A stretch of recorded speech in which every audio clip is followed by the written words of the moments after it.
and welcome to a sort of young person's guide to prog rock. I am your host, Ian Prize, and today we are doing the second Prog Spawn episode, and today we welcome Arcane Atlas, and we are welcoming Destin Frost. Hello. Hi. Hello, Destin. And we're welcoming Drew Brown. Hello, Drew. Hello. Hello. So, welcome, guys. We are here to talk about your re-release of Constellation Plus, your 2014 album. That's right. Fabulous. Which you have now re-released, and we'll get into the story behind that. But we'll start at the very beginning. Where did you guys meet? What was your musical origins? We met in high school. I had started taking bass, and I can get into this more later, but long story short, I heard Dark Side of the Moon. It totally changed my life. So I started digging into a lot of progressive rock.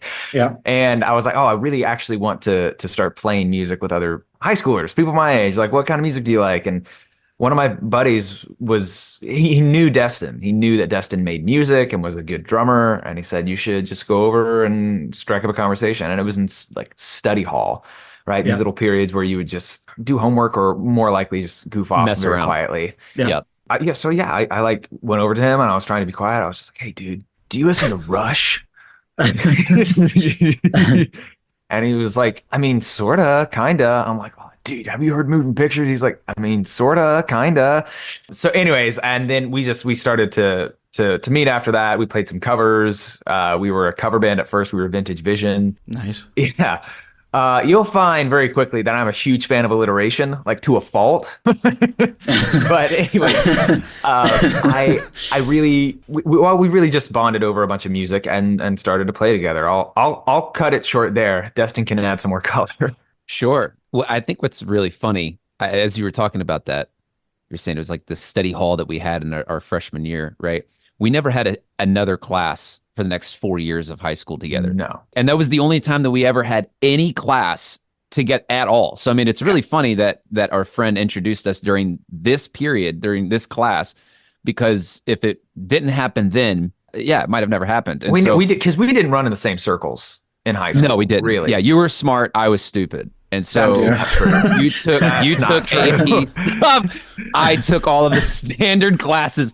Our average ACT score as a grade would have been higher if I wasn't in the grade. That's what I'm trying to say. That's not true. That is not trying true. to say. Anyway, I'm just messing around.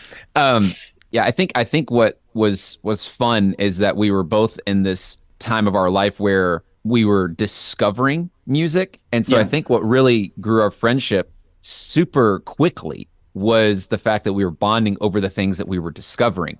And so I have memories of like me walking down the hallway in the school and Drew like runs over and he's like, bro, have you heard Close to the Edge by Yes Yet? And I'm like, it's on my list. And we're kind of doing that at the exact same time while we're trying to be creative ourselves. And so those first 2 years, as Drew said, we were covering music, and then we brought along our guitar player who was also not necessarily in the same circle as us, if you will, but we immediately just grew to love him, and his name's Eric. And so now it became a trio, and we were really dead set on the trio thing, mainly because of the whole Rush thing, the police thing. You know, we just loved that. But that's really just the origins of it, kind of where it all started. It is literally an adolescent friendship with all three of us, because we all were learning and growing together as musicians and as writers, and just in our interests in music, you know, just discovering new things. So you could evolve together. What was cool for us is that all of these records had been out for a long time. So it was just a plethora of things that we were like, oh my gosh, we got to get to this. We got to get to this. We're not waiting for the new record of the artists that we love to come out. Like, they've already been out. There's 8 albums, you know, that were like, well, we got to go through all of these and we got to search through and listen to all of them. And so, oh my gosh, if I can get back the time to be able to go back and listen to some of these records for the first time, you know, that feeling, like the feeling when you discover something really great for the first time. And we were just having that happen one after another, after another, after another. The Yes album, we were like, oh my gosh. And then we're like, listen to this. This is, you know, and we were in high school when Clockwork Angels by Rush came out. So that was huge.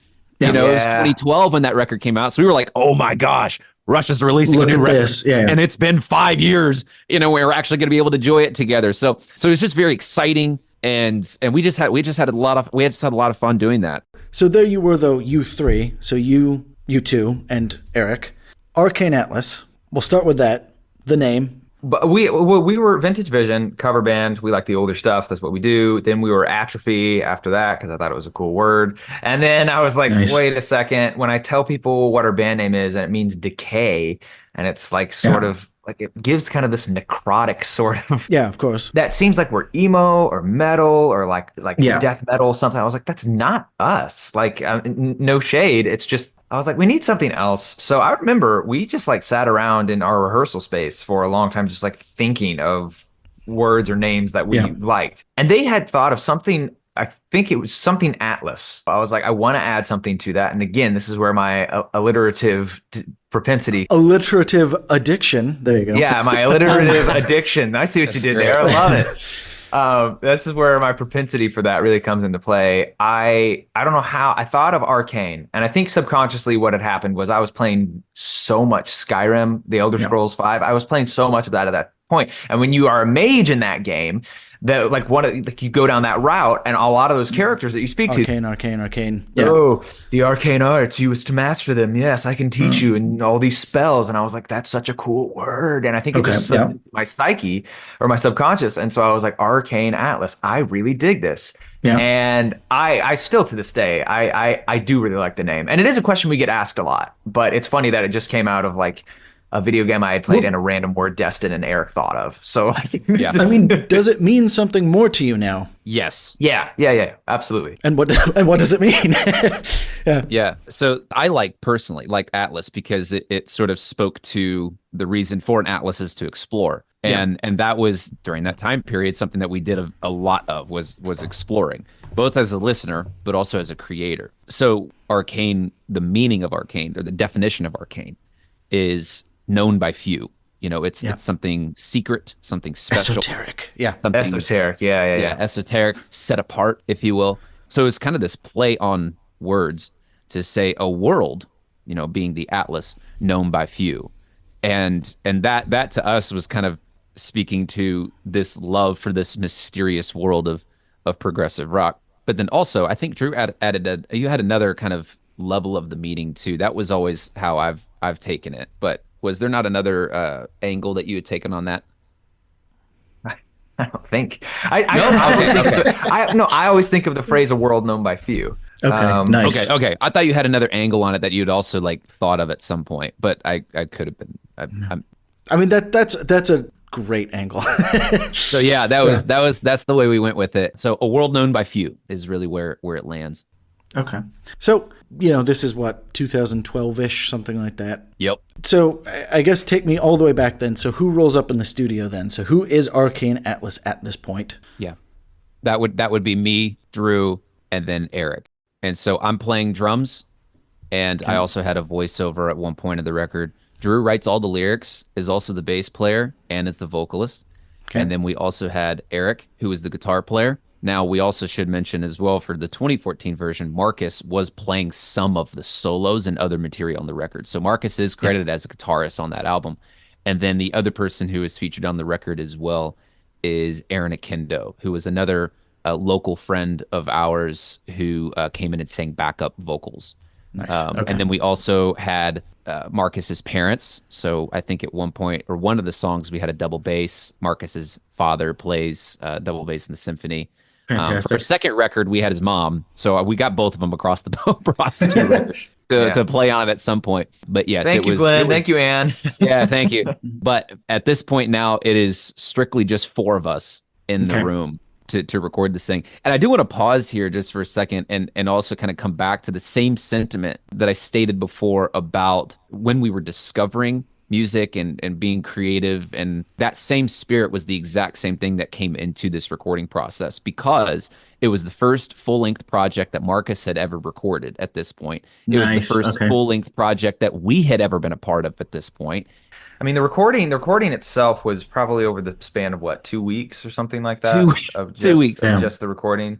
There were some monster tracks like Estuary. Estuary took a long time. I remember that. 60 minutes of music in 2 weeks. It was over the course of the summer, and then we release it August 11th. August 11th. Yep, there we go. August 11th, 2014. and then they all disperse for school. I stay in Nashville. So it was like, all right, we need to come together. We need to get this down. Like we need to get this music down on paper before we leave. Like this was such a special 4 years of our life.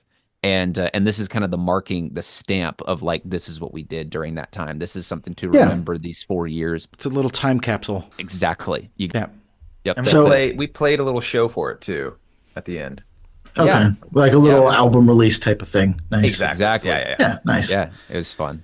So anyway. So I guess you all disperse, and then you come back for Metris 2016. What happened with that? Very, very different record because Eric had other priorities, and school was a big thing, and understandably so. I went to Auburn for a semester, and then I jumped to Western Kentucky University for a variety of reasons, but one of which was the band. I was like, I really miss this. I really want to keep this going. Auburn is it's a 4-hour drive. I can't make that work every weekend, and I would have to be here like every other weekend if we really wanted to continually do more gigs and even write a new album, and I'd love to do that. And so it was sad when Eric left because and we'll get probably more to this later, but he helped write like almost all the songs started with something Eric had written, but he came in and was kind of the heartbeat and the genesis of a lot of our material. I'd say most of it. So we were like, well, we need a melody maker. We need a guitar player. Destin, I'm totally blanking on how we met Cy, but we started looking for guitarists, and there was quite a few in Nashville. His sound is a bit more intense, darker, faster pace, I would say. Not as open with the arpeggios, a little bit more aggressive. He likes a really fun, flashy guitar solo, and those are awesome. So that you hear more of that on Metris. Yeah. Cy was in Nashville, so he was local. And by this point, Drew was in Kentucky, which if you're not familiar geographically, you're only like maybe an hour away. So he would make the drive in basically every weekend, and we would come in and Cy, and we would just write, and that was the rhythm. And then Metris really started with the idea of, hey, we really want to do an epic like our heroes did. Yeah. And like the people that we really enjoy. So the Supper's Ready, the 2112, like all of these different huge the epic piece. The epic pieces, we wanted to take our shot at that, and Cy was on board with it. Well, he went to a musical college, so he knew lots of people that we didn't know, that Drew and I just didn't know, and we were also kind of on the outskirts of the music community anyway. To be honest with you, like we just weren't very enmeshed in that whole world.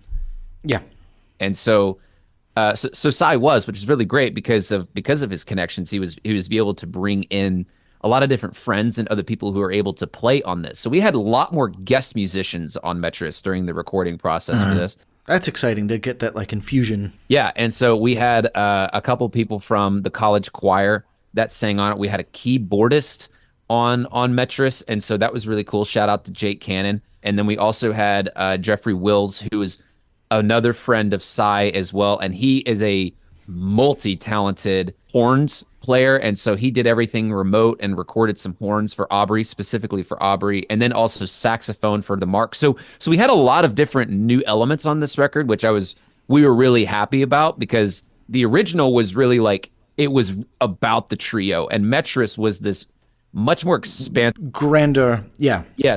More people were involved, different voices, different names, and different instruments and things were in play. Of course, we mentioned before that Anne, Marcus's mother, played flute, and she's playing flute on Aubrey. So there's a lot of different like new instruments, new soundscapes and things that were created. And that was really, for the most part, because of Cy.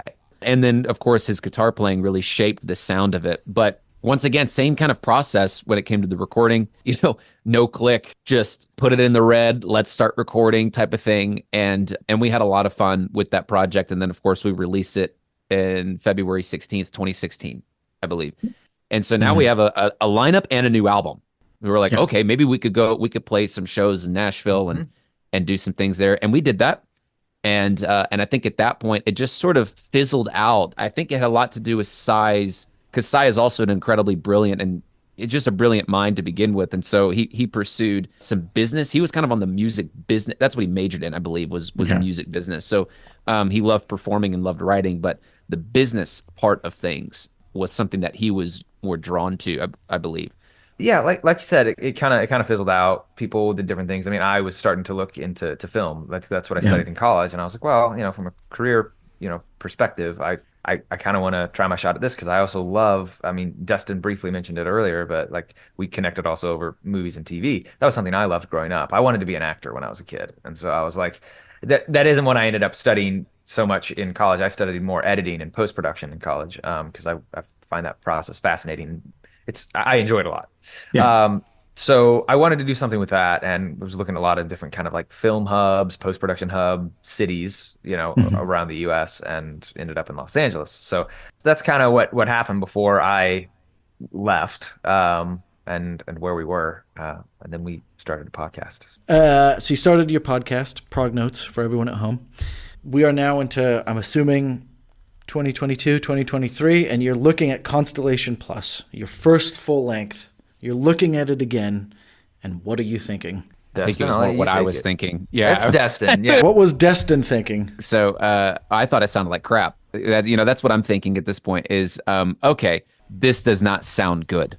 This does not sound Yeah. good at all. And it's because it was recorded with a very cheap budget and it was very low budget and we were very inexperienced. So the thought was that I had, which was kind of sparked out of this time when I was just sort of reflecting upon it was what if we were able to keep the heart and the essence of this album, what we did that we so kind of hold closely in our heart during those 4 years of our life. What if we were able to bring a higher level of excellence and professionalism to something that we are so creatively proud of? So higher budget. We're also just a lot more experienced. We have more access to equipment. I had at this point now have a degree or a certificate in audio engineering. And so just being and having a lot more experience 10 years later, looking on this record, Drew, we're probably better musicians at this point. We're probably everything. And in my mind, I'm going, we're better at everything. Like we're Yeah. better at everything at this point. And so then that started the thought of, okay, what could that look like? And we really wanted to have the same members involved. We really wanted to bring everybody back in together, which was just this. The thought of that was super special to me in my mind. I'm like, oh my goodness, haven't seen Eric in years. Drew's been in LA for 6 years or so. I haven't been out there to see him, and so like it would be super cool for us to be able to collaborate together and be able to work together. And so that's what sparked the idea. And one thing led to another. We were able to have Marcus involved. Nice. And he's still in Nashville. He's now obviously a touring professional musician, owns his own studio in downtown Nashville. Cool. We were like, okay, there's possibility there. Drew had some space and availability to be able to fly in. And so we just started reworking some of our material. We started looking at it from a different angle, from a different perspective now. And we're looking at it going, can we cut this? Can we change this? Can we change this up? Can we move this around? What can we do to maybe polish this up a little bit? And had the same members involved, minus Eric. Eric didn't want to be a part of the project, but we convinced him to play on one song. And that's how it all came to be. So it was really just behind that. That was the sentimental thought of, meeting the creativity and the passion that we had, and something that we were very proud of, meeting a higher level of excellence and professionalism to bring something that I could say, yeah, we did the creativity justice. Like we spent the money we needed to spend. Yeah. And it sounds right. So that's really where that process came involved. And Nice. Drew was gracious to able to say, yeah, let's do it. And so he had to fly. He was the one that had to fly back and forth between LA and Nashville like 3 times. So we somehow made it work. And now here we are. Totally worth it. Totally worth it. Totally, I will say totally worth it. It was a delight. So I guess let's talk about Constellation Plus itself. So I know you're going to cast your minds both back and probably forth to the creativity and the soundscape stuff. Yeah. So I'm going to throw out 3 names to you, and you can say what you got from all of these. And then if you got any more, you can chuck those in as well. But what did you learn from Yanni? Yanni is I guess a new age composer. Yeah. I can hear something. What did you get from him? Yeah. Well, I always say that my love for music started with Yanni, and just for music in general. And now looking back at it, so many years later, it's funny how you kind of reverse engineer back to seeing the elements of this music and how it relates to the things that I still enjoy today. And you don't really necessarily make that connection until you go back and listen to it again. It contains everything in music that I love. Yeah. That right there is really what encapsulates that entire thought of Yanni's music. Really contained everything that I loved. It contained the fun solos.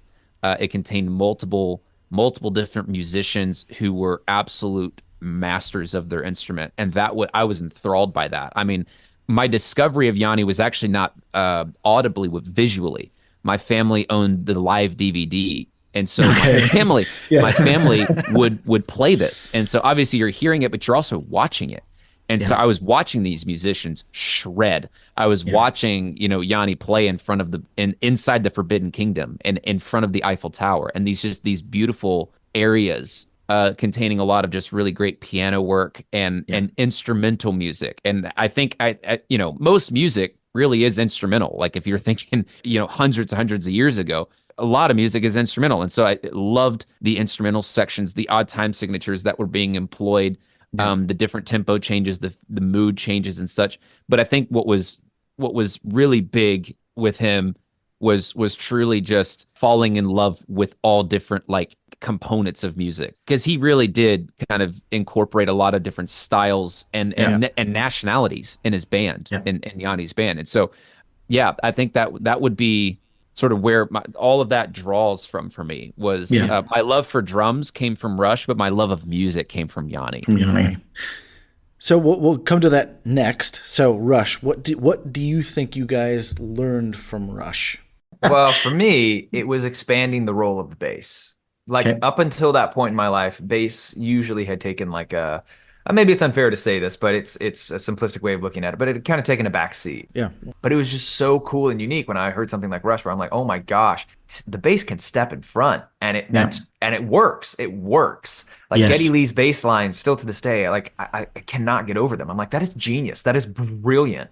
And it is right up front. It's in your face. You can't ignore it, but it's not overwhelming either. Like it fits with the rest of the music. Yeah. Great balance there. They're genius bass lines. And I remember listening, I think the first song I heard was The Spirit of Radio, and it came on in my sister's car one day. I was like, oh, Rachel, what is this? I remember hearing this. The guitar lick was amazing at the beginning, and then you hear the bass do this crazy stuff. It was just, for me, a totally new perspective on what the bass was capable of doing. Exactly. What could it be in music? And then of course, you start listening to Yes and Emerson, Lake and Palmer, where like these bass lines are just so iconic to that music, and it sounds so good. It just sounds so pleasant. And I was like, oh, that's so cool. And that happens to be the instrument that, my dad got me a couple of years ago, and I've been taking lessons on just for fun, or just because I needed an extracurricular activity to do. And it turns out this instrument is awesome, and I can do some incredible stuff with it. So that was a huge thing for me. The way also the bass and the drums kind of interplay together. And I was about to say, for all of those bands you just mentioned, I feel like that's the biggest one I got from them, is that it's not just the bass itself, it's how you orchestrate around the bass. Yeah. Yeah, like if you're going to have a cool bass, then you have to figure out what the rest of the instruments are doing. And I think Emerson, Lake and Palmer, Yes, and Rush really do that well, where they're like, this is a cool bass line. Here's all of the tapestry that supports it. Yeah. Most definitely. Yeah. And I guess the final one I'll throw out for you guys is the big one, the big kahuna, Dark Side of the Moon. I mean, it's probably the most important album for everyone who was interested in prog, but what specifically did you guys get out of Dark Side of the Moon that you then applied to this? Well, this is the story that I always tell. It was the summer of 2010, and this was kind of my foray into progressive rock. As you were saying, it's the big kahuna. And I didn't realize that until I heard it. But it was, my sister was going to go to a laser show every summer at the Adventure Science Center in Nashville. They will have laser show. Lots of cities do this. You'll have a laser show. Yeah, we got one. Yeah. Exactly. This would be a cool kind of sibling thing for us to do. Do you want to hear the music before you go to the show? I was like, yeah, why not? And it was really great. Again, the word formative really comes into mind, and transformative too. There were no distractions. There were no cell phones. We just laid down and put the LP on, like the actual vinyl record. We put it on and listened to it end to end, no interruptions. And I sat up afterwards. I was like, this is going to sound super cheesy, but like my whole life, I feel like I've listened to music, and for the first time, I felt it. Gotcha. Yeah. And that's really how it was. So to your question as to like what I learned from it, just the journey that music can take you on. And it's not like I didn't enjoy music before that. I was in musical theater and I had loved a lot of different songs and different, variety of melodies growing up. But this was like, oh, I'm in a different world. I'm in a completely different world. And I think they really wove together, like you said, kind of this tapestry is the word you used earlier. This tapestry, this entire different environment that you're in. It takes you somewhere else. And another thing that I learned from Pink Floyd was the power of lyrics. I mean, I really loved Pink Floyd's lyrics. I still do. How much more powerful those individual words can be when set to music that is incredibly moving. That for me was a big deal. I'm like, these lyrics on their own are really good, but they're so much better when you put them with David Gilmour's guitar and you put them with the really simple but very driving and moving drum beats of Nick Mason and the incredible soundscapes that Rick Wright is playing. Like, it's a whole package. Yeah, all coalesce to create again this musical experience that to me I had never had before. So anyways, that's my very emotional. Okay. I love the way my dad describes it. He likened it to the mathematical concept of pi. Like the ratio between a circle's circumference and its diameter had always existed, but it was just discovered one day. Yep. And who knows? Pink Floyd might be very insulted by that, as if they didn't create it. But I like thinking about sometimes art being that way, where it's just kind of like, oh, you stumbled upon it. Like this was something that was just out there, and you just. I mean, that's what Michelangelo said about the statues. They were already in the marble. He just brought them out. Yes. So you actually already talked about how you wrote this album. I'm going to talk about the soundscapes on the refresh of this album. So I note this, and I say this with no derision in either direction, that this is a very clean album.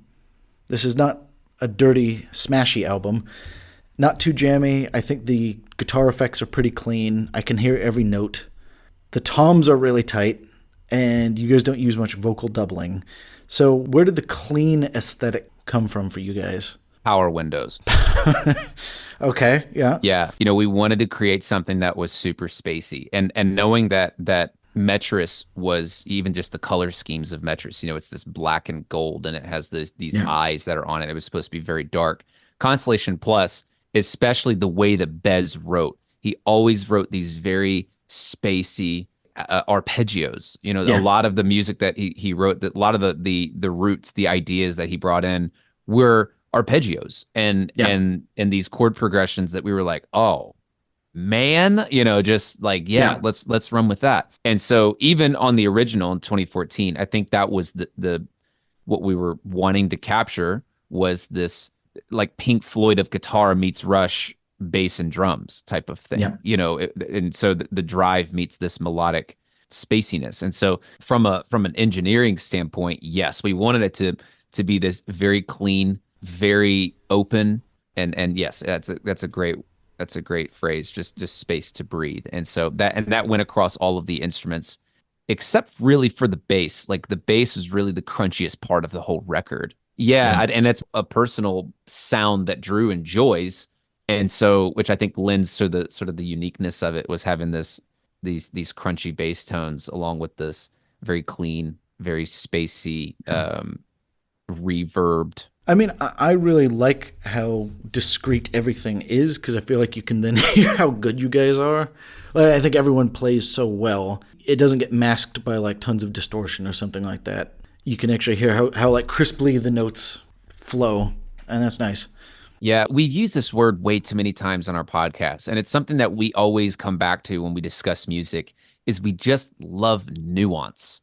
Yeah. And we say it way too much. Like seriously, we mention it way too often about just our personal preference is something that we like nuance, especially for this, because there is a lot of detail, I think. Yes.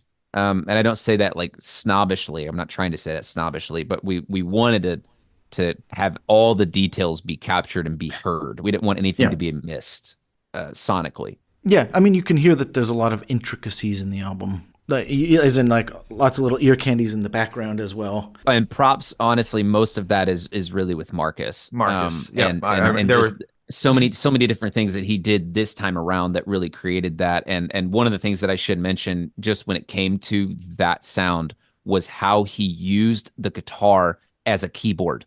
And a lot of the pad type of sounds are not keyboards; they're guitars.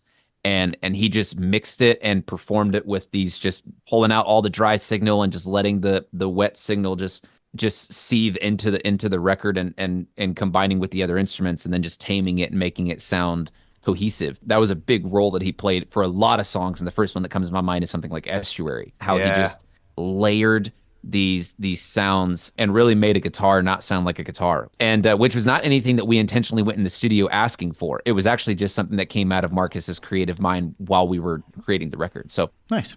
So we are now about to embark on the actual songs of Constellation Plus, starting with, of course, Constellation Plus. So we're starting with a real orchestral intro, I see. Yeah. So these are actual strings. Talk to me about basically what you wanted to start with. That was a change from the first record, in the sense that we used real strings on this, like a whole kind of, what was it, quartet? Was it a quartet, Destin, or was there a fifth? Okay, yeah, it was a quartet. Yeah. So I mean, Dustin, you could probably speak to this more because you were actually there during the recording. I was still out here in LA. I was, yeah, and it really just happened by chance. Of course, all of those string parts that were written on the 2014 version were written by Marcus. You know, for 10 years we've been listening to a keyboard playing those string parts with the pad kind of layered into it. And we had this opportunity. Marcus was recording another project in the midst of our project, and it was I think an alt rock album for a friend of his. He was going to pay a couple of string players to come in and play on his album. And so he threw that out there to us, and he said, if you guys want to, they're already going to be here. If you guys want to, we can get a staff created and just throw in your song in the midst of them recording these other songs, and you guys could get strings on your first song. And we couldn't say no. I mean, how do you say no to that? And so, and I'll tell you, man, it was a very emotional moment for the very first time that, you know, you sit down and you listen to this string quartet play something live that you've been hearing digitally 10 years, you know, unbelievably special. And it was amazing. And so we had 2 violins, a viola, and a cello, and we were able, for a lot less money than what we were if we just brought in a string section just for one song. We got a live string section. Yeah. And we got a live string section on the first song on the record. And so super special, and it sounds so good, and there's nothing else layered into it. There's no pad, there's nothing. There's nothing mixed into it. It is just strings. And so that was really cool, especially just kind of kicking off the album with this very organic feel. Fortuitous. Yes, very much so. And it's funny because this was, I mean, we mentioned this when we were talking about the song, that it was not planned to be on the record even back in 2014. It was one of those deals where, as we're recording, I think Eric was starting to play something, and I was like, what is that? Like, I really like that chord progression. What is this? And he was like, oh, it's just been something I'm noodling on. I'm like, this is good. Let me put something to that bass wise. And then it seriously, it was on the moment. Oh my gosh, we just wrote this. And then it was seriously, we liked what we heard. We were like, we should put this as a song on here. It's not that long, and it wouldn't take long to record. It's not that difficult. We can do this. Let's put this on the record. And we were like, but what are we gonna call it? Who was it? It was I think it was either me. Destin. I think it was Destin. He was just like, dude, why don't we just call it Constellation Plus? I was like, yes, let's do that.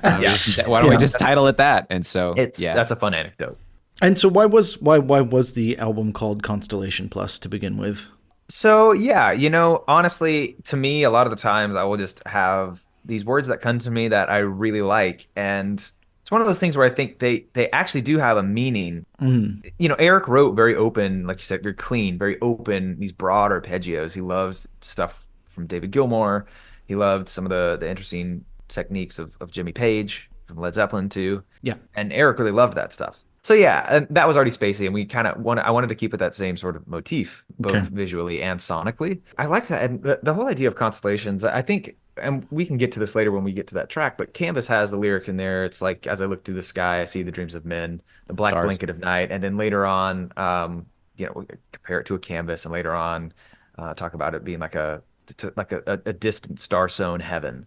I was like, there's something about the idea of kind of looking up and comparing. I liked the metaphor of like every star that you see, and they're seemingly infinite, right? I mean, we don't know how big the universe is, right? Yeah. I was like, what if you were to compare that to like the dreams that people have, right? Okay. Yeah. That sort of deal. I was like, wouldn't it be kind of cool to like see the stars in that way, and they're painted upon this canvas of the night sky. And so Constellation being kind of like this different shape that people's dreams take, right? And then the plus is like it's constantly being added. Like people are constantly adding to that. Everyone has their own dream. There's always something more for people to think about and to dream about and to want and to work towards, to strive for, to live for, sort of deal, as just yes, an individual, but also just future generations, right? Like that's kind of what Constellation Plus means in, I was going to say in a nutshell, but that was a pretty, That's a lovely sentiment. So we roll on to static perception. So I guess we're introducing you as a vocalist now. Tell me about your vocal stylings. Did you have a vocalist in mind? Did you have a technique you wanted to do? Is it close to your speaking voice? No, that's a good question. Destin, is it? Actually, you answer. Destin, can you answer that? Is it close to my speaking voice? It's funny because I think for a lot of it, and this is not like an indictment towards you whatsoever. When we wrote music, we were never taking into account, oh, Drew's going to have to sing over this. So we just wrote stuff, and then Drew had to like somehow manage to get his vocal cords to the key that we wrote stuff in, because we never like really messed around with that.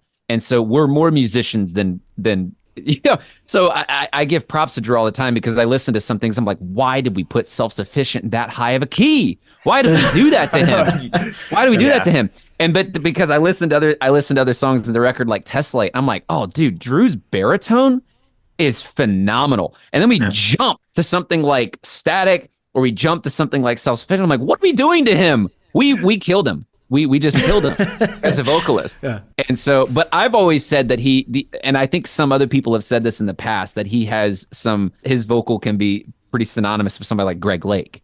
And I think that's a compliment. Okay. Yeah. That's high compliment. That's the first one that comes to mind for me. And so, but yeah, I don't know if you have anything else, Drew, to say to that. I was heavily influenced by the Beatles, and I still am. Okay. Anytime a Beatles song comes on, I can't not sing to it. I was gonna say, I certainly for this, I hear like more like a Beatles sweetness is what I hear from this album. Yes. Okay. Cool. Like kind of that's what I'm saying, and kind of like I'd say like the '67 Paul McCartney. Yeah. Like a nice mid-range kind of tenor. So very sweet. I also would add probably accessible too. I think that was something that we did about Rush's vocals. Yeah, it was just accessible, sweet. I love the way that you said that. So yeah. Nice. So talk to me about the meaning of this song. It has none. Destin, actually, this is really interesting. We don't mention this that much, but I think the chorus, the lyrics were written by Destin and Eric. I kind of, took what they had, because they started with a stanza that became the chorus, and I kind of took that and was like, okay, I need something to fit to this. Like, what do I get out of reading this, and what could I add without going too far down that? It is about trying to maintain hope in a world where we are absolutely saturated with a lot of negative news. Okay. And it can be overwhelming. I know it can be for me, where like every single day, some atrocity has some new misery. Yeah, some new misery, whether domestically or whether in a different country. You're just hearing about these horrible things that are happening to a lot of people, a lot of pain and a lot of suffering. It can really warp someone's perception, and it can really warp and kind of suffocate the will to hope and will to live. Yep. I know I've felt that. I know other people I've talked to have felt that. It's a dark world, and it gets darker when that's kind of all you're surrounded with. So the static in there is kind of the static of two meanings. One, kind of that static that you get from all this digital news that you're consuming all the time, right? The hiss between certain radio stations and all of that. And also the static frame of mind that you can that can easily result if that's all you consume, and if that's all you kind of think about, is you're kind of stuck in this stagnant space of negativity. and corruption and death. Yeah, just bad times. Yes. Bad times. So that's what the static perception is. And there are little pockets here and there through the lyrics that are subtle where there are little moments of hope. And I don't know why. You know what I think of, Destin? I've never told you this. Oh, no. I think of Horton Hears a Who, the old Dr. Seuss book. Okay. Where there's that one kid who, like, to break the noise so that he can hear that there's this whole group of people in this little flower, right? This one kid just needed to give out this little shout of help, or they needed to contribute their voice.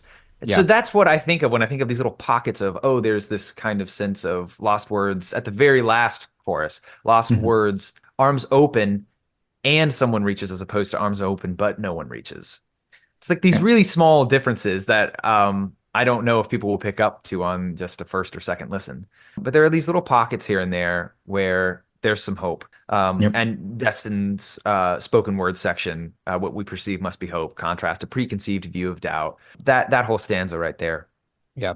It's that moment of kind of like, there's a voice in here that's saying that it's not all misery and that it's not all bad. And you have to look for that. And sometimes it's hard to find. And you have to kind of break through the noise. And in that song, we have kind of a sea of voices, of news reports that are just reporting on really terrible things that are happening. But then Destin's voice comes in to kind of break that. And it's like there's something buried here that is worth digging and to get to, which is hope, which is, yes, there are still good things. There is a way forward. We can't just stay in that stagnant space of misery. So a joyful end. There's a little bit of hope in there. A little bit of hope in there. Any thoughts about the music, the soundscapes of the song? One of the things that we added, of course, were the news clips that was not previously in the 2014 version. And so we really tried to lean into the darkness. The world assaulting you. Yeah. Yes, exactly. Also then just raging out of it. And so what I love musically about this song is, one, I think it's just a great opener of the album, just really kind of throws you into the world of kind of everything that's in our that's happening in our head. But at the same time, this bridge section where there's just a lot of noise, there's a lot of just negativity, and it's just building and building and building to where it creates this literal static sound. And then the soaring guitar solo that just pops out of this with this voice of hope that's peppering in there. Punctuates out. Yeah. Yeah. What I love about that is that the guitar solo is more powerful than the previous section. And the drum part I changed specifically because I wanted something that was heavier, something that was more of this quarter note pulse thing that was smashing. Like that's literally how I play that. I'm smashing this China cymbal during this section. And there's kind of this metaphor of like we're breaking that, like we're breaking this static frame of mind, if you will. But then the way that Marcus played the solo, which is so aggressive, and it just pokes through right at that moment in the song, where it's all building, and it just boom, you're into this section, and there's hope that's being spoken, but there's power that's being driven behind it. And I think that just speaks to this higher level of like, no, hope's louder. I feel like that, even though it's not sonically like my voice isn't louder than some of the news clips that were happening previously in the section, but that section's more powerful and it pushes through what was happening there. And then we bring it down and then we launch into that chorus that has the line, arms open and someone reaches. So I think that second half of the song is one of my favorites. One of the new changes that were really fun, and mixing it and putting all that together like a sound collage. Yeah, it was a ton of fun. So I love it for that, just kicking off the album with this. Like it's negative, but we're gonna end this song with this positive message and this power that's behind it, to push us into the next song. So nice. And the next song, I'll segue here. The next song, What It Will Be. So this was a bass-heavy adventure, and we talked about your philosophy of bass, just that you could be melodic out in front. So talk to me about the soundscapes here. Just adding a little bit more to my bass philosophy. It's often when I sit down and write something, Destin mentioned I'm a melodic player, and that's true, because when I'm playing something at home, I want to enjoy what I'm hearing, and I want it to be interesting. And for me, it's always a struggle to like how much is overplaying and how much is not. And so it's finding that balance. And that's another thing I also love about being in a band. It's like the other band members, and in this case, particularly Destin, will come in and be like, it's a little busy. It's a little busy. Let's tone that down. It's like, all right, cool. So let me find a balance of something that is still interesting to me to like play and listen to, but is also not overshadowing any other instruments and still kind of serves the music. It's within the band. Yeah. Absolutely. Yeah. What it will be is probably one of my favorite songs in the entire record, and I love the way that the song is constructed because we really do lean into Drew's bass line being the thing that's carrying the song. So the song is for the most part in 7, but I'm playing spaced out. Like there's not fast intervals that's happening in this entire thing. And the guitar is really more, a soundscape that's adding to the music rather than something that's driving it. I wanted to introduce this thought of the bass drives the music early on the record. Yeah. And so I loved the idea of placing what it will be after Static Perception because of the lyrical content of how it kind of flows through of this static state of mind, and what it will be lyrically is almost these parents who are speaking to the son, but the son's responding with, no, we're going to be just fine. And I know I'm generalizing the lyrics when I'd say that, but that was kind of the main thing that's going on. So there was this thread of, the powerful chorus that kicks in is the loud voice of hope. No, this is where we'll stay. We're going to be okay. Over this kind of lock, I don't know how to say it, but like the band pass that we put on Drew's voice was making it darker, was making it fuzzy, was making it just unclear, maybe, if you will, or confusing, but really introducing the driving bass lines with the envelope filter early on in the record. So I love this song so much. It was also the very first song that featured my wife on it. And so I love her contributions to this song, especially during the bridge, and really us leaning into the Yes influences there of like something like We Have Heaven, just all the vocal layering and different things, panning and different. So that was the next bit I was going to talk about is the backing vocals. Really, you guys did a great job creating like a web. Oh, thank you. A web of vocals. Yeah, where did that come from, and how did you guys actually write that out? How did you think about that? How did you put it together? Honestly, it was one of those, so how are we going to... It's like, Destin, you were saying like how I had to fit like a key that we were in. At this point, I kind of...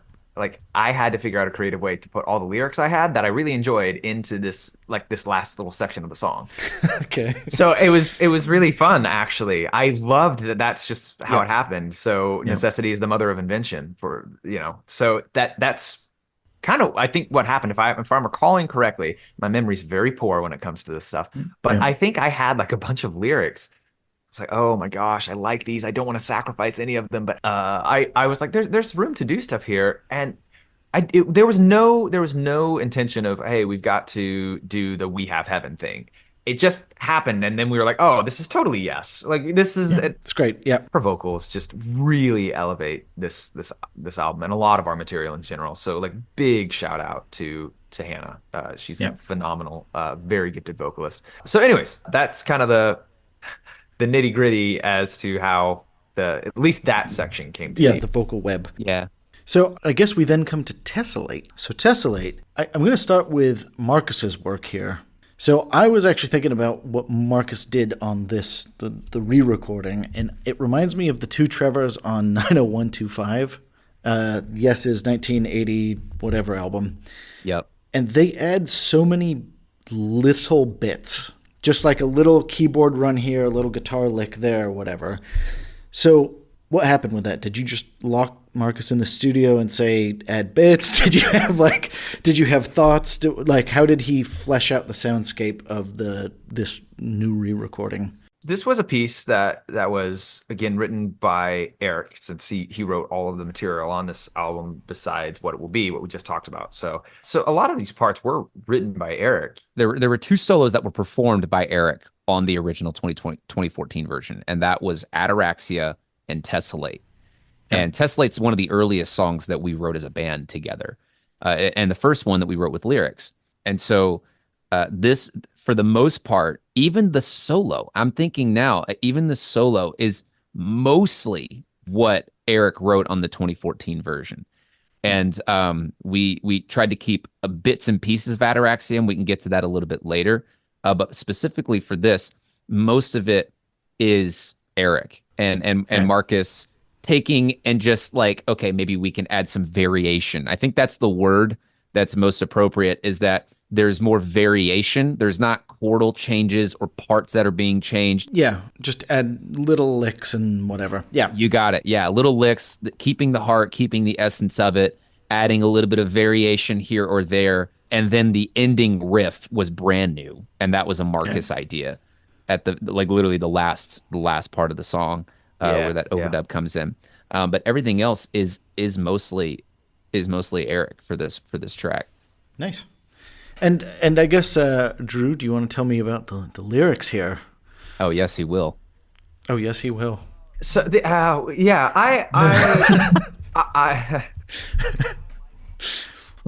like that. Sorry, this reputation I've already earned. I like the ending stanza. We tessellate throughout the space that is our fate, and all the stuff that comes after that. It's to this day, I think it's still my favorite thing that I've written, which is interesting because it was the first thing I wrote, and that's not normally how it happens. A lot of times, the first thing you wrote, you're like, "Oh, this is not that great." And the beginning stanzas I like too at the very beginning, they're good, but that ending stanza, I still just really like how it all sounds. I don't know a better way to describe it other than that. I just like the way those words work together with you. Yep. But it's about just the patterns of humanity. Again, it's dark. Like I like darkness. I like the twisted stuff. I mean, The Wall is one of my favorite records, and that's a dark record. I like that stuff, but I also don't like to just stay on that. So there's a common theme that you'll see throughout a lot of my lyrics is it starts out very dark and then it ends on a note of happiness, because I don't want everything to actually. You don't want it to end sour. Yeah. That's everything I've written. Metris. It's basically 1984, but with a happier ending. Yeah. So so like I never want to end on that note of hope. Of sourness, because that's just not my worldview. It's just like there's not just there's the little drop of hope. Yeah. But what makes that hope significant is kind of having that darkness beforehand and like going through the pain and the suffering that we all do, and people can relate to that, right? People are like, yes, I felt this dread, I felt this despair before, and I'm like, yeah, totally, I feel that too, and here's some of that, but then also that's not all there is, right? A spoonful of sugar. Yeah. You have to have a spoonful of sugar, absolutely. Got to. Yeah. That's what this song is again as well. But tessellations, I loved that word when I learned it in geometry class in high school. Yeah. I was like, that's a cool word. I really enjoy that. And it just, tessellations are these patterns, right? These geometric patterns. Yeah. And I was like, well, there's a pattern to human nature, right? There's nothing new under the sun. History repeats itself, right? Pick your favorite, phrase. Yeah. Or colloquialism. That's kind of what this was. It was like, hey, we kind of like humans tend to get themselves in the exact same messes that they have for a while. And that's just really fascinating to me. So this is a history repeats itself, but there is hope. Nice. Okay. This unjust human state will not captivate me, right? That's the very last line. So yeah. Nice. So we roll on to Fellowship brackets with Heart. So this is a little guitar interlude, and this is the only one with Eric on it. Talk to me about this. Yeah, we obviously have stated before that this is a very nostalgic project for us to embark on, and we really wanted Eric to be involved in that. And this album is honoring him in a lot of ways, because without him, this record wouldn't exist. And so we really wanted him to be a part of the album at some shape or form. And so we asked him to do a version of Fellowship, and thank goodness that we got it. And we strategically placed it in the center. It's the 5th track on a 10-song album. Yeah, we having that in the center, since he was kind of the starting point of a lot of our music, having that in the center of the record felt appropriate. Yep, and I like it. Even without knowing the whole story, I like it as you say, a listening experience. It's just like, cool, we're gonna do a little guitar interlude. Yeah, off we go. And even the title too, just the title of Fellowship, I think really spoke to our friendship. We spent a lot of time together. And I'm honestly just now thinking of this, but Drew, you tell me, like, I don't know if you've ever thought about this before, but the music, like that track, is a really great reflection of his personality too. Like Eric is super sweet. He's really sweet. He's very creative. He's very down to earth, but he's also just brilliant. Like he's brilliant creatively. Yes. This was just very genuine. And that's the thing about Eric, is he's just it is with heart. There you go. With heart. It's with sincerity. There you go. Yep. That's all. What more needs to be said? That's it. So we roll on to Sample. So this, I was going to say, was probably the most, I'm using quotes here, normal song. Yeah. There, of course, had to be a jazzy breakdown. But talk to me about Sample. What does this song mean to you? It's a breakup song. It's my it was my heartache as a middle schooler. I wrote these lyrics. I think it was still high school, probably. Yeah. But it was Angsty breakup song. Angsty breakup song when you're Sample of Life Without You. Yeah. That's right. This song was never one of my all-time favorites that we had written after we had recorded the first time, Constellation Plus 2014. One of my friends really likes it. She's like, it's always been great. I was just kind of like, oh, I appreciate you saying that. But I really like what we did on this new version. I don't know what to say. It just sounds a whole lot better. It's tighter. It feels warmer. It feels like a warmer sound. Marcus added these really amazing kind of Destin was saying, almost like these pads, almost keys, but they're the guitar. It's just, it comes in so sweet, and it gives this really nice fullness to it. I think using actual acoustic guitar helps. Helps the warmth. Yeah. Yes. That helps too. It's just, oh my gosh, dude, Destin's drums on this, especially during what we affectionately call Bridge 3. Jazzy breakdown. Yeah. Yep. His drum parts on there just blow me away. I mean, his drumming always is phenomenal. I will always say that. But oh gosh, that certain part, there's certain fun stuff he does with the piccolo snare and the kick drum and the interplay between them during that section. It just makes me smile. I'm blushing. So it's funny you should say that this was a breakup song, and it's funny that you should also say that you take your human misery with a spoonful of sugar, because I actually read this as a love song.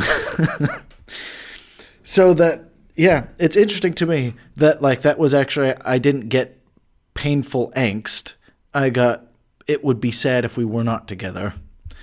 Not Pearl Jam's Black, where it's the world is faded or whatever. That was actually the reading I got. So there you go. So it was a spoonful of sugar.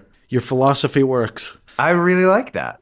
Yeah, that's really That. cool. I'm always interested to hear what people take out of my lyrics. I don't get it often. Very rarely does someone come up with me oh, I liked these lyrics, or here's what I got out of it. Here are my thoughts on what you wrote. So thank you. Anyways, that's your spoonful of sugar for the day. Yes. Thank you. Of course. So we roll on to Estuary. So let's talk about your drums now. We're here now. And of course, ironically, this is, I think, the one with probably some of the least drums at the beginning. But let's talk about that, because you have as I said, a really tight style. Now that you've just had a mouthful of cookie, talk to me about your philosophy of drums. I know I'm not the greatest drummer in the world, and there are so many other people who are more technically proficient than I am. But I never felt limited by that. But specifically on Constellation Plus, the way I approached it in 2014 was 100% Neil. It was just all Neil Peart, Yeah. And now, as I was reapproaching this again, I have other things that I listen to and other influences and things. But more specifically, what I wanted to do was be as creative as I could be. And I had a friend years and years ago tell me, he was yeah, your parts aren't necessarily hard to play, but when I hear them, and this is another drummer friend, he was just how did you think of that? How did you think of that? And that quote on it, how did you think of that? That just kept rolling through my brain. I wonder what this could be, And so I never took for the first thing that I came up with was normally never the first idea I wanted to go with, even if it was good. And a lot of the time I would play it and then try 5 or 6 other things and then be okay, never mind, the first one was better. But sometimes that 4th or 5th one or 6th one that I enjoy more. I always subverting expectations in ways, but then also just wanting to be as creative as I could be. And so that's always, I think, been my approach in a lot of ways to playing drums, is just how can I make odd times sound like they're not? How can I make 4/4 sound like it's an odd time? And I think this is just the sign of the growth that I was able to sense this when listening to the 2014 version. There were a lot of the times where I was just wanting more. You're get there, get to that gear, Destin. You got to go there. And there's such a satisfaction when you're listening to specifically rock music and you think that they've reached that gear, and then they flip it again to something even Yeah. harder, much more powerful, and you're like, whoa, I didn't even know this was possible. Being able to build upon a lot of different things, and the way that we've written has not necessarily been very layered, if you will. Like we write very sectionally. Okay. You know, we have A section and then a B section, and then we have a C section, then we have this bridge or whatever, and then we have a chorus that's here. And so as I've gotten older, I think I've gotten better at what does it mean to layer and add things to, you know, already established ideas to help it move forward without completely abandoning the idea altogether, you know, or abandoning the groove. When I was younger, I would say I want something new here, so I would abandon the entire groove and then do something different. Were you asking me specifically about one of the songs, though? You're asking me about Sure. And I guess because what I was hearing with that, I could hear that these were, and I use this word with a lot of love, composed. Like I could hear that you had thought about the drums. Oh, yeah. Thank you. Yeah.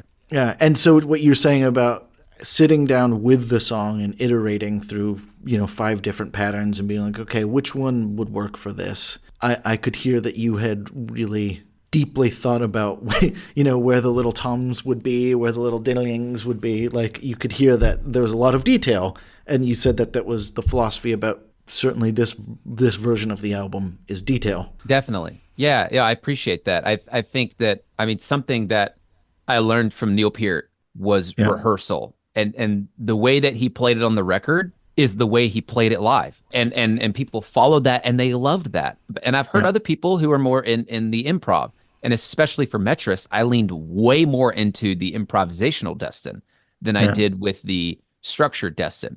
But kind of the way that I've landed now is, okay, I can let me improv, but I'm going to improv here so that I can bring some structure to it and then develop an idea. And so it allows me to be creative, but it doesn't allow me to just go off the rails. But yeah, I appreciate that you were able to hear some of the intentionality behind it. And then also, I guess, you know, like with something like Yes, you know, when songs are too complicated to improv, as in like, I think there is a, you know, when you've got a multi-part song, this is clocking in at 7.5 minutes.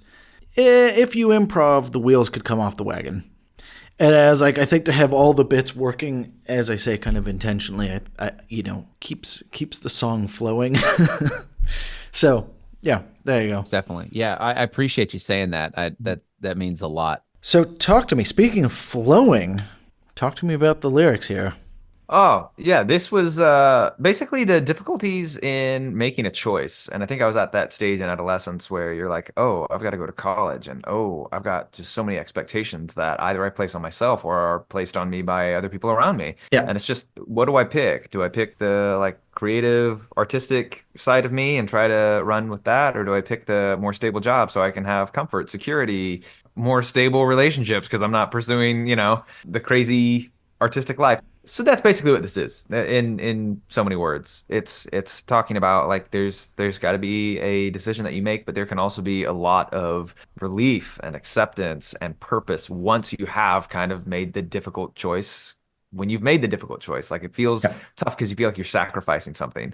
So estuary is kind of like that meeting place. It's that kind of like pivotal point of, you know, but once you make that decision, then you kind of flow into a greater sense of purpose. You can have that sense of, I think, acceptance helps you find purpose. And once you've accepted a decision that you have made, you find purpose, which flows into something that's larger than yourself, which is the ocean, right? This is also my favorite track, I think. Okay. I think it's really pretty. I really love listening to it. It just sounds really, really nice to me. And especially like this new version that we did. Man, that second chorus with Hannah's vocals. Oh my gosh, it's so good. So let's talk about the background vocals here. Yeah, Hannah. I'm giving a little round of applause. Yeah, the background vocals, excellent. Yeah. And I guess talk to me about how you arranged them. That was mostly all Marcus. We knew we wanted something large because that chorus was, that was always the thing that I felt when listening to the 2014 version. I was like, there's so much missing here. Like it needs to be grander. Yeah, you want to go big. Yeah. We got to go huge right here. And because it's not necessarily a very like challenging part, but that chorus is just, it's a declaration, and so it needs to be powerful. It needs to be delivered well, and so but we knew we wanted to stack it to where it would that last one would really really open and really shine. And yeah, that was really all Marcus and Hannah just coming up. Nice.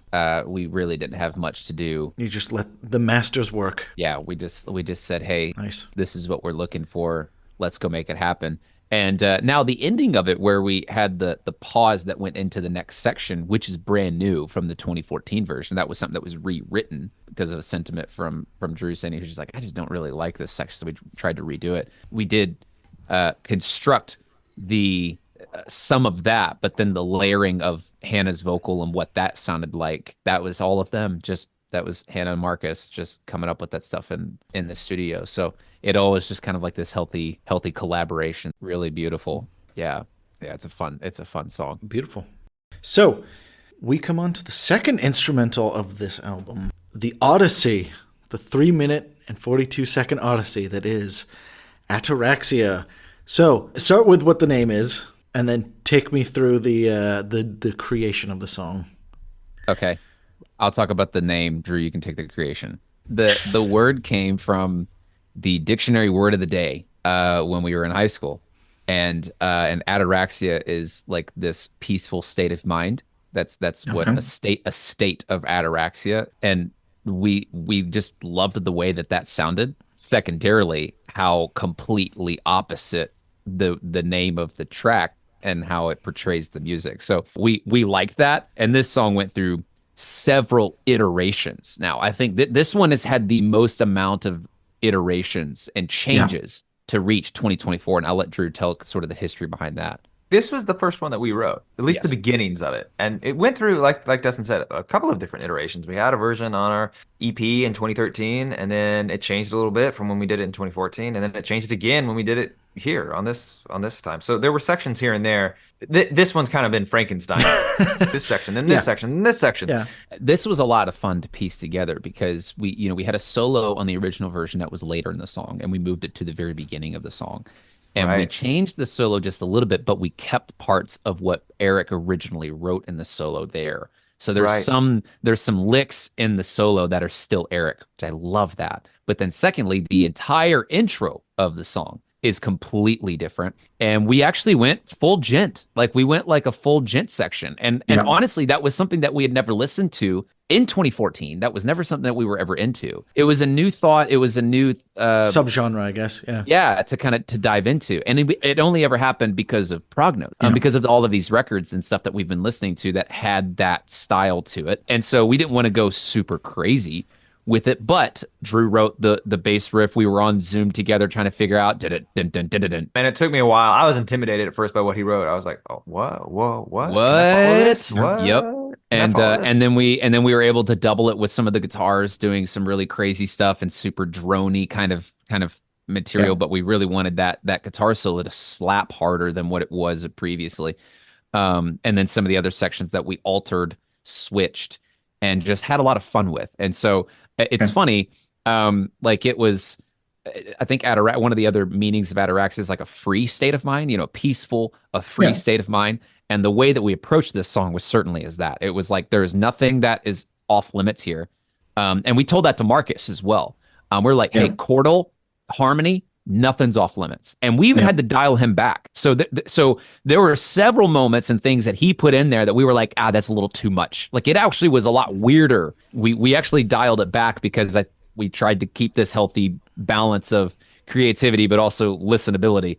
I had somebody come up and tell me this at one of the listening parties that we had, but they were like, it sounded a lot like video game music. And I was like, you know what? That's so great. Because we both love that stuff. We didn't intentionally do that, but we love video game soundtracks and such. And so that like the different changes and how things are moving, and when you're moving through different areas within a map or something like that, the music will change and all that. Right. So it has this kind of feel of video game music, which was really fun that somebody mentioned that, because that's something that we enjoy. That's something that we love listening to sometimes. And I think it also just allowed all of us to really kind of let loose and musically a little bit. Of being able to say, okay, like this is a really cool idea that could never be on any other song ever. So that's essentially how that that song really came to be. Yeah, I was gonna say I could hear that you had let Marcus loose on this one. Yeah. Yes. We come on to what I think is kind of the signature song of this, Canvas. Yeah. Yeah. Yeah. Wow. So I felt, because this song has, I didn't even count them, but like 8 parts. I feel like this is the tasting platter. So yeah, talk to me about Canvas. I briefly mentioned it earlier, but this kind of lyrically, the verses kind of are the whole, hey, when you look to the night sky, seeing dreams of men, and the stars being representative of that. So that's kind of what it is. I think actually, like I said earlier as well, the chorus was written by Destin and Eric as far as the lyrics are concerned, and it just worked. I think we did like syllabically and putting like having the rhythm of it. Yeah. The melody we had already written and the rhythms we had already created musically. I think it worked so we just kind of kept the lyrics. But the melody's cool. But the melody's really I nice. was gonna say, yeah. So I guess here we go. So talk to me about how you musically structured this one, because this one you fit a lot into 5 minutes. Yeah. Yeah. I mean, this to me, I think of it as like pre-breakdown and post-breakdown. Like when it gets to after that second chorus, the dun, dun, dun, dun, dun, dun, dun, dun, dun, dun, dun, dun, like that is where it gets really intense, and to me, it kind of switches to a different, like, whoa, they've turned it up to 11. Okay.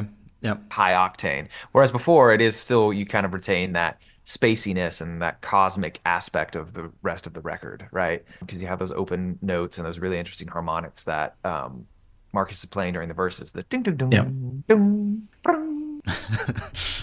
ambient stuff going on there. And then you suddenly get to this intense solo right after the second chorus. And that's just how I've always kind of divvied up the song. I'm like, there's part 1 and part 2. But it also makes me chuckle. I always mention this because like this is Destin's Tom Sawyer. So Neil Peart will often say, hey, like it's a popular song. It's great. We love playing it. But like that is super hard for me to play. Like even now, playing it like thousands of times, it is still really difficult for me to get through. And I remember one show we were at, I'm pretty sure I was like, all right, dude, you ready? We're about to go on. We're good. He's like, dude, Canvas is in this set this time, and that is my Tom Sawyer. And I was like, oh, I see what you mean. He's like, yeah, like I can do it, but I just, it's intense. It takes a lot out of me. I'm like, fair enough, man. Yep. So, and we always did it at the end of the set. Just when you're burned out. Yep. Yeah, just when you're just gone, like you're just sweating like crazy, and yeah, you're just tired. But yeah, this was definitely leaning as rock, I think, as we could get, and it absolutely was inspired by Tom Sawyer. Just some of the drum rhythms and such. It's really fun to play. But this was also an early track that was written too. This was on the original EP, and so this is is what you could say an oldie, if you will. Yeah, this is an oldie for us, and I love the positioning of this track too, because initially we had this song coming right after Static Perception on the original. And so when Constellation plus Static Perception Canvas, and a lot of the time we performed it that way. And I just, after we started getting in, after I started listening more to it and looking at the track listing holistically, I saw that Canvas is a good like ending track. It's just that it's a good ending song. It's got the stinger at the end of it. It's got crazy guitar solos. It just really it just lands really, really hard. So I wanted to move it to the almost as the end of the record, to almost bookend this, like, okay, you got Static Perception and Canvas are probably the more raucous songs on the record, if you will, just like straight rock, if you will. Yeah. And so kind of bookending the album that way, I really loved that. Yes, also featured a friend of mine here in Nashville. Her name's Chloe, and she got to sing a lot of the background vocals. So this is the only one that Hannah's not singing background vocals on. Yeah. It's another friend of ours, and being able to use the voice as a pad, if you will, kind of a choral pad, has always been something I think that we've been drawn to in our music. And so that's really it. This song really stayed mostly the same from the original, which is fascinating to think about, that like 15 years later, we're like, yeah, that's still good. It's still good. Yeah. Well, no, there you go. And if it works, it works. And actually, I guess that's why I'd say it's a kind of almost a thesis track, where it's like there was something about it that resonated now for 11 years with you guys. Yeah. Something about it meant something to you, and it has come out then in the wash, so that's good. Yeah. Yeah, absolutely. That's pretty great. Yeah. Wow. Here we go. So we wrap up everything with self-sufficient. So Interestingly, this is the spoonful of sugar at the very end of the album for me. Like, this is the very positive note to end on. So talk to me about what this song means to you. Oh man, I think for me this song was my favorite on the original 2014 version. I have more memories of actually writing this song than I think than more than the other songs. Like I have specific memories of Eric, Drew, and I in the rehearsal space as teenagers, me sitting behind the drums, looking at both of them while we're writing this track. That's just super special to me. But I love the format of it and how we decided to just kind of go all over the place with it, with sound effects and different delays and having fun with that. And we used to play this song live too, years ago. But I think this is probably one of the last tracks that was written on the 2014 version. I think this is one of the later ones that came to be. This one to me just holds a special place because I've always found this song to just be strong, strong. And it's got just a really great verse, chorus feel. And then, of course, we just go off the rails with it and take it to a totally different direction. And it features, in my opinion, and I think I could probably speak for Drew when I say this as well, the best guitar solo on the record. And Marcus would say that. Yeah. And he also was like, I'm not touching that solo. So that he did not. So that solo that he played on there was the original one that he wrote when he was a teenager. Yeah, that guitar solo is so good. And it's so powerful, and it's like, oh my gosh. And I love that we added some claps and other things in the intro of it to kind of give this like live crowd feel after you hit the stinger of canvas. So this song, in my opinion, like the way I always envision this song, this is the encore track. Of course. Encore song on the record. This is the encore track for when you play it live. Like this is the encore track. Yeah, this is him leaving it all on the floor, like with one final burst of guitar. Yep. Any other thoughts about like the lyrics and such? Yeah. So this one was like, I was at a stage in life where I was like really, again, I mentioned earlier, like this is a very formative time of life, a very explorative, very discovery oriented period of life. And I was reading a lot of literature about like who you are as an individual and trying to find that out in the spirit of the individual and all of that. So I wrote some lyrics that are about that. And they're very simple, but I like them. I create and I enjoy. I am free. I'm not your toy. Trying to find, your independence, all that kind of stuff. So it's kind of a celebration of like individualism, but also at the same time talking about like, okay, yes, it's good to embrace those inherent gifts and discover who you are. That's a wonderful thing, knowing yourself. But also, if that gets too far, kind of that big sound crash, that helicopter is kind of like, Icarus flying too close to the sun, right? Where there's this big explosion because you're just self-reliance is not sustainable, not complete self-reliance, right? Just figuring that I am strong enough, I can do everything all on my own. And I think that's kind of a narrative that you're taught, at least as like an American, kind of pull yourself up by your bootstraps. Like there's nothing wrong with like discipline and obedience and work and like striving after a goal. That's all great stuff. But obviously we've seen like countless times how like if you're just relying on yourself, like you're gonna crash and burn. And that's what that sound effect is. And so there's like kind of this like, oh, this is the second part of the song where you're kind of like trying to rebuild yourself and also look at your individualism in a healthier way that isn't completely self-reliant. So the self-sufficient thing is almost kind of like ironic because the whole point of the song is not to be like, hey, like you can do everything all on your own without any help at all. I've always related the track to the proverb that says pride cometh before the fall. Yeah. And the very beginning of that song is not necessarily like it doesn't, the lyrics don't evoke this sense of pride, but the more that you kind of marinate in it and the more that you kind of just, it's like, okay, is this about me? Is this about what I can do? Is it about everything that I can accomplish by myself? And then it all crashes and burns to Drew's point. And I love too that the ending of the song, you were talking about how the ending of it's more humble. There's also a choir of vocals that comes in on top of that. It also mirrors the beginning with I can teach you all I know, only you can make it show. That's kind of like the voice of God sort of deal. Yes. Right? Yeah. That is the outside Do you see the majesty of all you can do and be? Like, right. That's like defeating the lie of shame right there. Yeah. Like, do you see how much more valuable you are to me than you see in yourself? Yeah. I love that. It's my favorite set of lyrics on the record. So that's kind of the voice of God coming in. And then like you say, Dustin, at the end, there's this choir. It's like this Yep. angelic restorative sound Yeah. Yeah. from a divine entity, right? Yeah. So Or I see it as from the perspective of a community. That's what I was. Yeah. It's the other sure. people around you that are singing with you, which there are like 50 Hannahs on top of, like you're all singing the same thing. It's all unity, or you all Yeah. are singing in unison there. There's not like a big choir, if you will, but there are multiple layers of voices that are happening underneath Drew's voice, which I love because it's supporting Drew. Yeah. So Right, they're right, they're right. not singing around Drew. They're not singing above him, but it's this and Lifting. Yeah. they're lifting. Yeah. They're Nice. lifting him up. And then we end with this very like sweet, just boom, boom with the chimes and the wind and Yeah. There's a the sense of just completion. completion. Yeah. Yeah. That's it.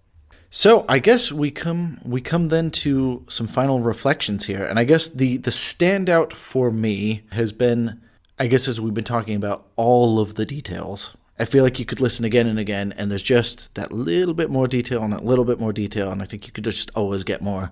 So I think you guys have done a great job chucking in the little ear candies in betwixt all of the songs and stuff, but I think just having all those like extra bits. So yeah, that would be my final grand compliment about the whole thing. Oh, Thank thank you. you. Re-listenability.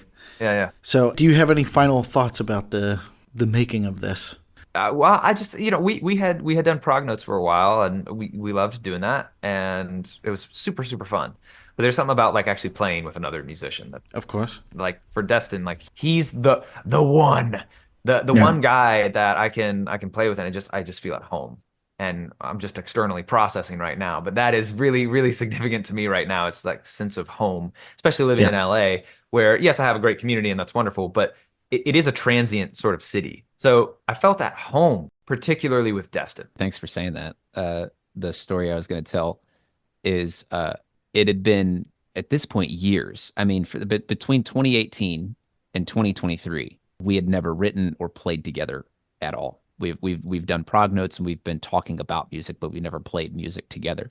It was quite literally the first time that we get into recording, and we're sitting down. I'm sitting down at the drums and everything's mic'd up.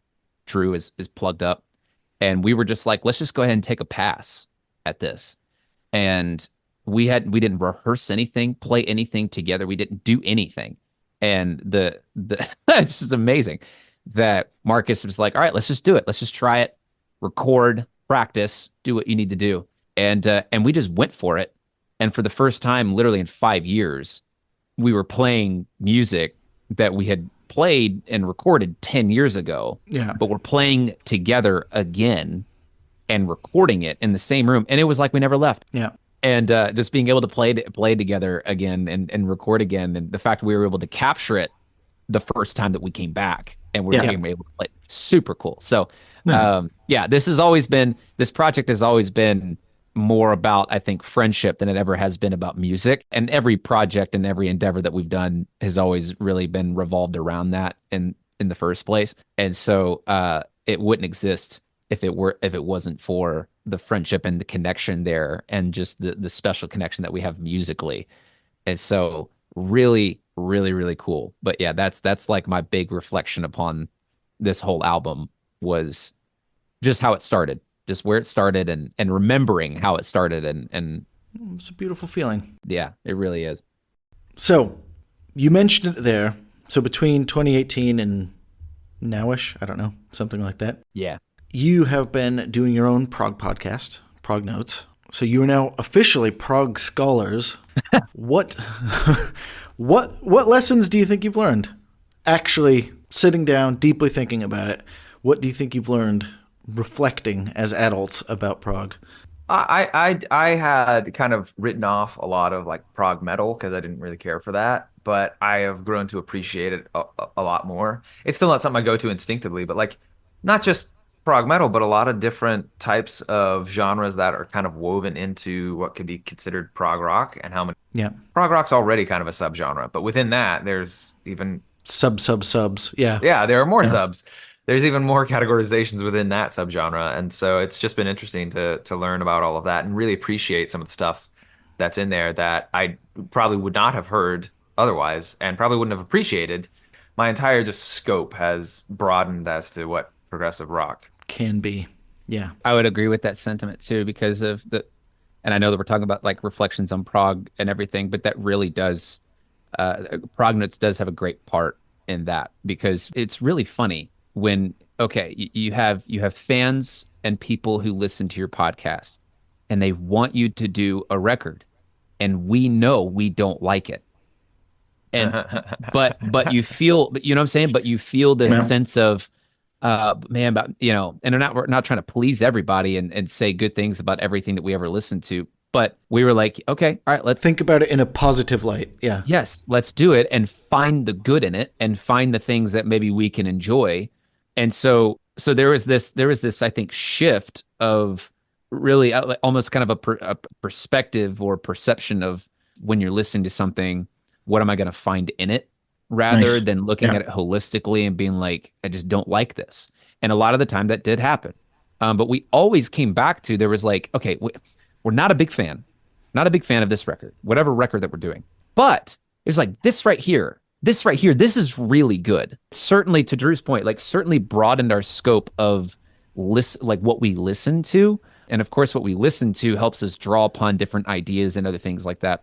Yeah, so I love it. I love all of the variation, how wide of a Big wide world it is. yeah, to draw upon and to write and to record. Yeah. So it's always, it's fun that we're able to almost kind of like relive it in a way where we were discovering stuff as a teenager, and now we're discovering stuff again as adults. Fabulous. I guess we will call it there then. So any final plugs, anywhere to find you guys? Yeah. The best place, I think, to find all of our music and everything is on Bandcamp, and you can find us on Bandcamp, Arcane Atlas on Bandcamp, and that's the easiest way or that's not the easiest, maybe not the easiest, but the best way to support us with other streaming services and other platforms out there. We try to direct people to Bandcamp because we actually get most of the cut of most of the money goes to the artist as opposed to the company that's running it. And so and you can get, if you are an audiophile like I am, you can get the all the uncompressed WAV files, the FLAC file. You can get all of the high fidelity stuff, which I enjoy. And any plugs for Marcus? Yes, he has a band called Slider. You can check them out on Instagram at @slider_music or slidermusic.com. I mean, Marcus is amazing, and anyone that he works with is going to be an amazing musician, and that's the group that is Slider. They're phenomenal, all of them. So they do interesting. They definitely have progressive influence, but they've also got a really interesting kind of punk essence to their music as well. The way I like amazing. to say it is Paramore meets Rush. Fantastic. Okay, yep. So go check out Slider with Marcus. Check out Arcane Atlas with my guests today, Drew. Yes. Drew and Destin. Yes. Yeah. Thank you so much, Ian. Yes. I appreciate Thank you much. guys both so much for being here today. Thank you for chatting with me, and go check out Constellation Plus from Arcane Atlas.